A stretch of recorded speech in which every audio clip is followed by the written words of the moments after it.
दख्खनचा राजा श्री ज्योतिबाच्या खेट्यांना आजपासून सुरुवात झाली। ज्योतिबाच्या नावानं चांग भल्याचा गजर करत भाविकांनी ज्योतिबा डोंगर अक्षरशः दुमदुमून टाकला होता। मंदिर परिसरात सीसीटीव्ही कॅमेऱ्याची या सगळ्या सोहळ्यावर नजर आहे। माघ महिन्यात येणाऱ्या 5ही रविवारी ज्योतिबाच्या खेट्यांचं आयोजन केलं जातं। या खेट्याला भाविक मोठ्या संख्येनं ज्योतिबाच्या दर्शनाकरता पायी येत असतात।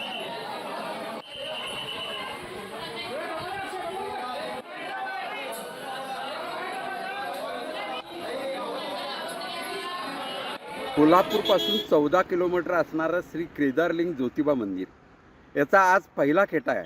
असे 5 खेटे होतात। पायी 14 किलोमीटर अनेक भाविक या ज्योतिबाला चालत जात असतात आणि 12 एप्रिलला याची मोठी अशी ज्योतिबाची यात्रा असते।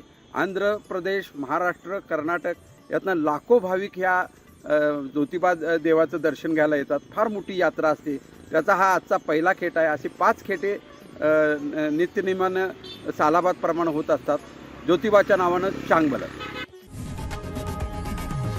लोकशाही मराठी ऐका, पहा, जागरूक रहा।